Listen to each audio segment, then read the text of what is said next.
Welcome to Rock Your Block and today's segment of This and That with Ernestine. I am your host, Ernestine Wilson. My guest is a decorated military veteran, a dedicated professional, and the founder and virtual financial advisor of Lampados Financial Group, LLC. Chukwudi Uraih is a busy man. So thank you, Chudi, for spending time with us today. How are you? Thank you, Ernestine. I'm doing well. How are you? I am doing well. Had a hard time with your name, but I'm going to try to do better. There we go. I just Okay. some push-ups after this. So let's start by talking about your bio. Your bio is long. We only have 30 minutes, so I'm going to abbreviate it, okay? Okay. All right. So you're in the military for a while. How long were you in the military? How many years? On paper, 22 years. Okay, I want to ask what on paper means. But you spent time in Iraq, in Afghanistan, and Kuwait. Retired recently as a major in the Army, correct? Correct. Thank you for your service. We really I appreciate appreciate your it. service. No, thank you. Now, scholastics. I have to get my little sheet out because that's kind of long. You have a Bachelor of Science in Mechanical Engineering from University of Virginia, a Master's in Mechanical Engineering from Drexel University, a Master's from George Washington University in Systems Engineering, and an MBA from the University of Virginia. So impressive. Thank you. Very impressive. What led you to become a financial planner? I think I got to start it with a story, and thank you again for having me. Okay. Yeah, I was just one of these a child of immigrants that, money was always around and there was always a sense of scarcity. Then you do what the quote unquote right thing is, right? You go to school, you get a job, and you start making money. Then you take a step back to reflect, like, is this it? Like, this is supposed to be, like where I'm supposed to be happy, or this is where I find happiness, or am I happy now? Can someone let me know if I'm happy now? But when I actually sat down and I had that moment with myself, I love the idea of consulting. COVID was going around, and so I used that as an opportunity to take a jump. So I've always, been interested in money, giving advice, even though I wasn't an advisor. But um, it spoke to me, if that makes sense. It's the one thing that I could do if I wasn't getting paid uh, to bring value to the world. So that's how I know I'm doing the right thing. So you're following your passion now. Passion and purpose, as they say. So that's Okay. I like yeah, those two words together. I do That's too. really neat. So it's my understanding that your focus is building generational wealth. Is that Yeah, correct? yeah, we could say that. It's one of those things that another story. When I was wrestling in high school, I was good. But the team was we really didn't have a wrestling room, which is I actually wrestled at University of Virginia too, which is like none of those guys could understand where I came from. But we didn't have a wrestling room. We just had some guys that were tough. So all my coaches make sure that when we went out there we were tough. Regardless, senior year they want to go all out because we have a good team. So we want to buy like singlets and uniforms and for the first time. And I've been on the team for like 2 years at that time. So we sold chicken and fish dinners because the athletic department for the school wouldn't give us any money. At UVA? No, no, no, no. Oh, this was okay. This was high school. All Yeah, right. no way. UVA wasn't much better, just being honest. We were at the bottom of the total pool when it came to when it came to like sports, varsity sports, men's sports, Okay. rest at the bottom. But regardless, back to high school, we sold fish and chicken dinners to fund our wrestling program. The same concept is happening when we have these, I call them like first generation professionals. They're the first person people to go to college, if not college, first person to have like a good job, whatever that's supposed to mean, first person to buy a house or investment property. So all this can happen. So they made quote unquote good money. But when it's time to transition, people are GoFundMe, they're doing chicken dinners and fish dinners just to give you a noble transition, as they say. But why? Like, what has gone wrong, or what didn't you know that you should have known, so your next of kin wouldn't be in the same position? Like, there's got to be some progress, when it comes to that. So it's like, if I die, if I was born poor and I died poor, okay, there's a story within that. But why can't, like, I came into this world of, with not everything that you know I wanted, right? Which is debatable, maybe a great thing. But can I leave it a little bit better? Then for my kids, can they leave it a little bit better? And maybe that's how this wealth gap actually shrinks versus playing football, because I don't run fast or jump high anymore, but I can make great money doing other things, and I think that's what needs to be promoted. So regardless, the people who have those means, how to get them from, okay, I'm making good money, to, okay, my family is wealthy, and that's a process that I like to help people do. So what you're really interested in is first generation wealth First generation wealth and builders. then passing it down. Yeah, correct. Well, they want to be the first ones in their another check block. I'm the first generation, or first of my name, to pass something down, other than like trauma and debt. Okay. Yeah. Good analogies. So, what is a struggle? What are the financial struggles that first generational people experience? What are their challenges? There's many challenges, but one big one is it's mental, right? It's like I think they call it survivor's remorse. Like, I made it, and I'm just gonna try to. And there's some guilt from me making it, that when I'm talking to, this is, this, I make this up. I don't have a brother, but my younger brother, you know, I'm gonna, we're the same type of people, but I did something he didn't do. So for me being successful, I feel some type of guilt towards that. So I'm helping him do things that I know that won't work, but just so if he needs $10,000 to start his own fashion label, because everyone needs another fashion label, or some other stupid idea, like I'm doing that. So just getting out of the mindset that you're guilty because you made it. So I think that's the biggest thing I see. Like, okay, their parents may not have made it, or their sisters, their brothers, their cousins.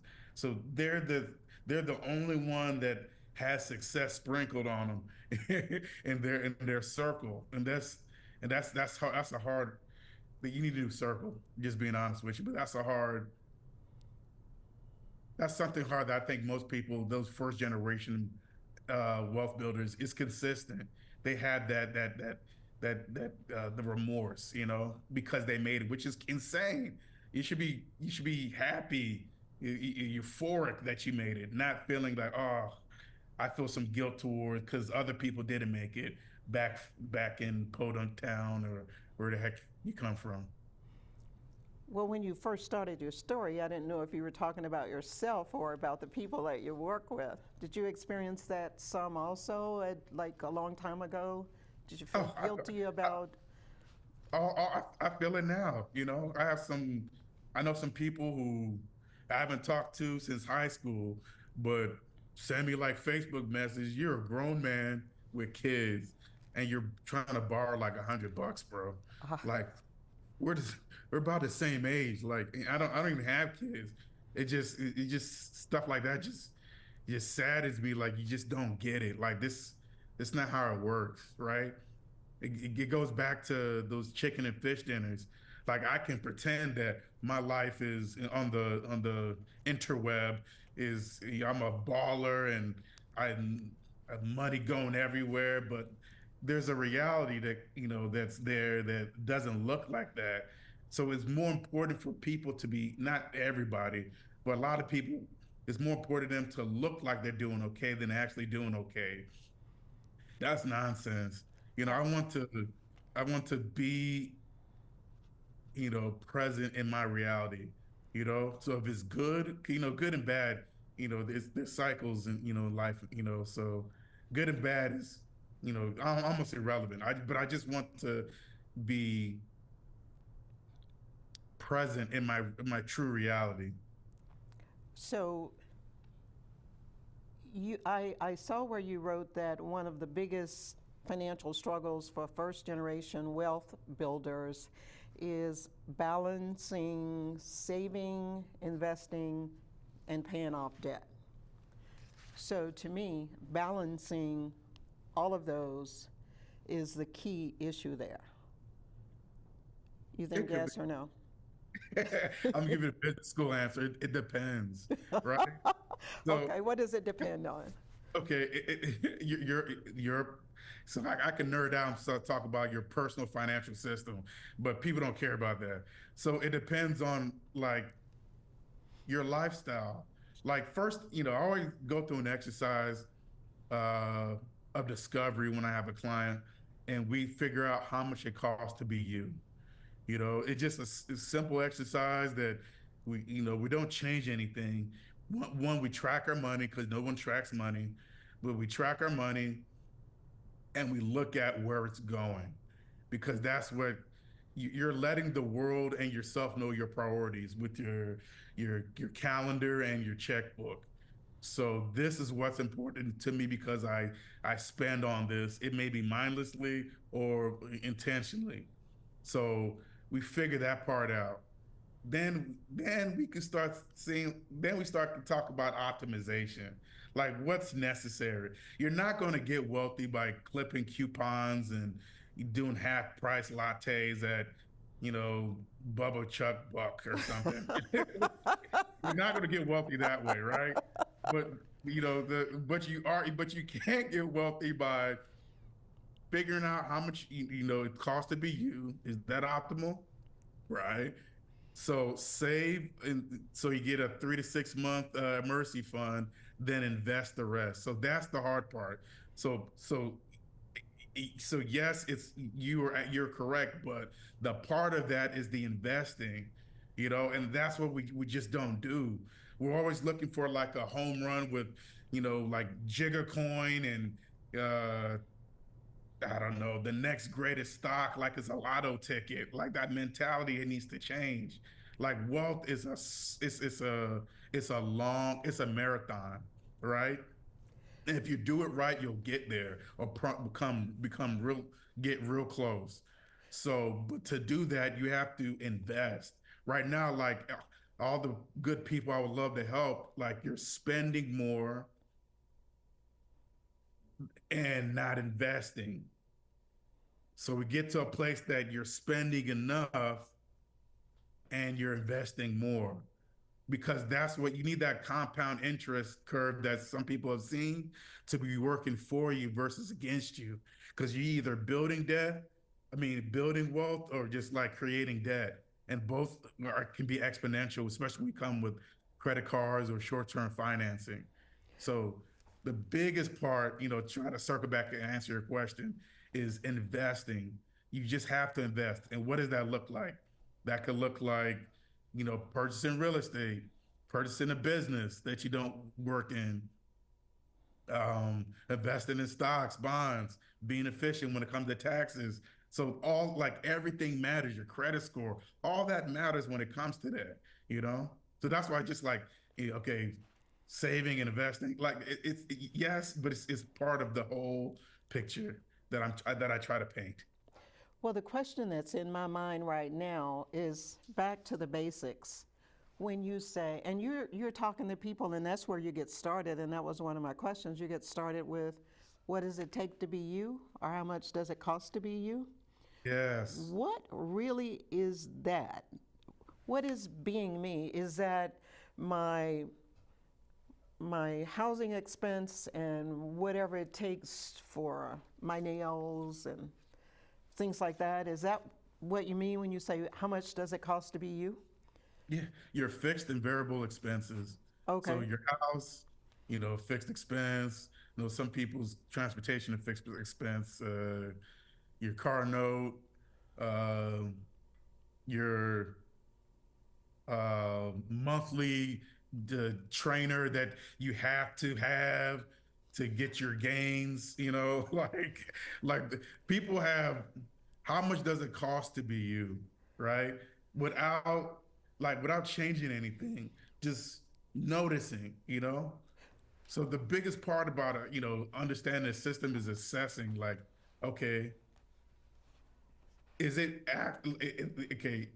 If if it costs me $10,000 a month to be me or comfortable, what does that look like long term? So if I continued to be me until I'm 102, what would that look like?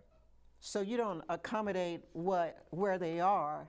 What you do is you both look at it together and decide what adjustments are going to be made. Is that it, if any? With all those fancy degrees, I have figured out how to figure out where you are. So I got to meet you where you're at. So I'm Right. not going to talk about like complex wealth,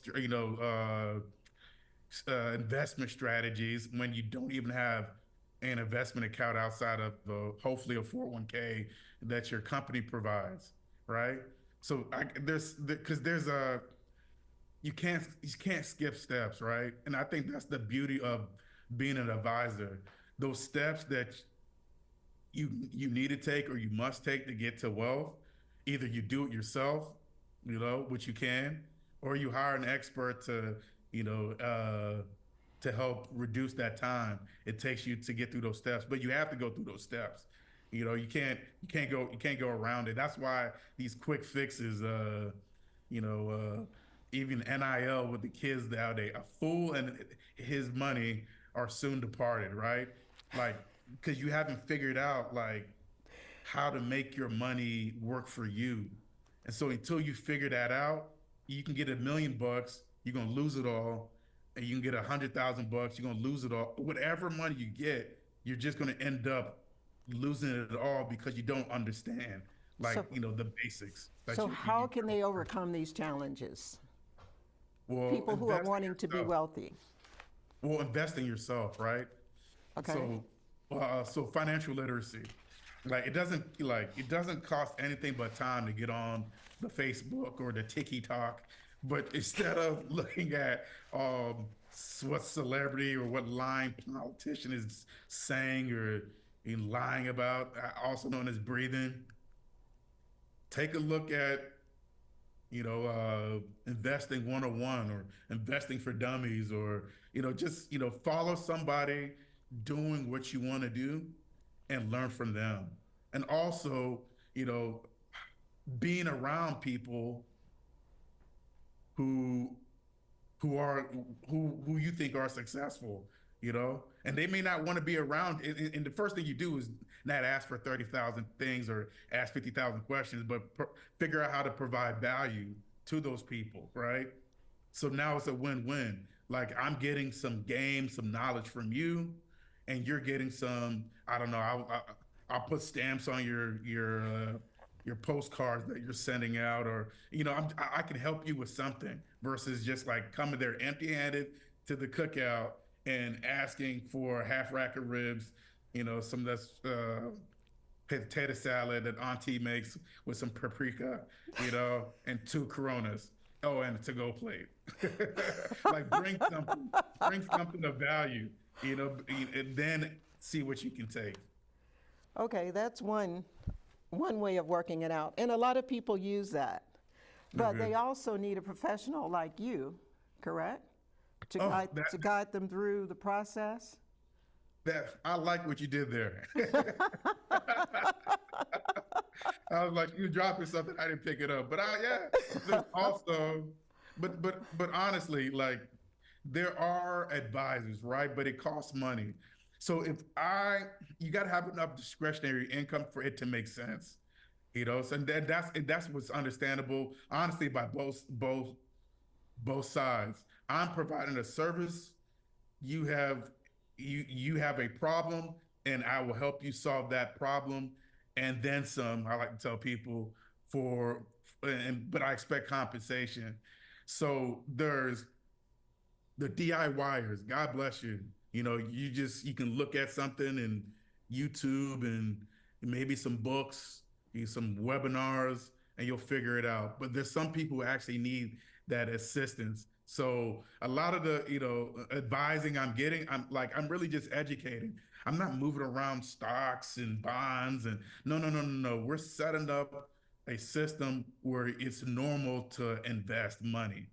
First of all, the what we invest in matters, but it's not more important than getting the habit of 10%, 15% of my check, 30% of my check, goes into this investment account because I know the power of investing. I also act as an accountability partner, right? Almost like Like a the coach. gym trainer that's making you do push-ups or squats a little. I'm making sure you're going the right depth or what have you. I got my get right stick and I got a carrot. So I have different tools to help you to motivate. But just what advisor can provide is a path, accountability, I guess in its simplest form, and that's what you need to go somewhere you've never been, or you don't know how to go, you know? Well, what we've talked about mostly has been individuals, dealt with individuals and helping them. So, what about business owners? Because they say that the backbone of our country are those people who own small businesses. What can you do to help small business owners as a financial planner? Yeah. Well, that's another great one there because there's some things if you're a first time business owner, second time business owner, there's some opportunities out there that you may not have taken advantage of because you didn't know.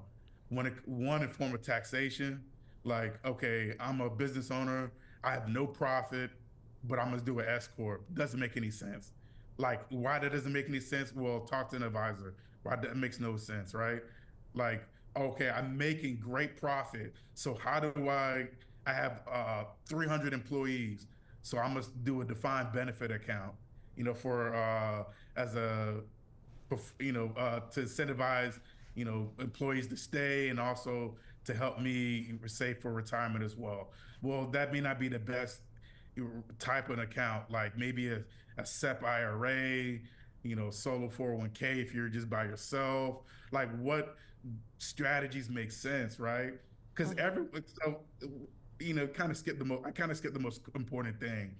Everyone has goals, dreams, etc. Like, but how to reach those goals, you need a plan, you know? So even with the small business owner, like what can I do to, improve my cash flow? Because that matters. Or to, where can I pull from if I need, short-term financing that's not predatory? Like all these issues and concerns of the plight of the average business owner, like a financial advisor, not just a CPA, because they're good at tax preparation and tax planning, but a financial advisor who's skilled in all of that. Like what type of shares can I issue? Can I do equity financing instead of just debt financing? How does that look like? Well, how do I sell this business using creative financing So this business can be my retirement account, basically. Like all of it, like a skilled advisor can advise and business owners to maximize on that, you know, profit, capital expenditures on, on equipment, tax deductions, estate plan, insurance plan, like everything, employee benefits. A good advisor, a skilled advisor can help with all of that. Well, our time is up, and if you have any questions about how to contact our special guest, Chukwudi, founder and virtual financial advisor of Lampados Financial Group, LLC, please see the information scrolling below. Thank you for watching Rock Your Block and today's segment of This and That with Ernestine. See you next time.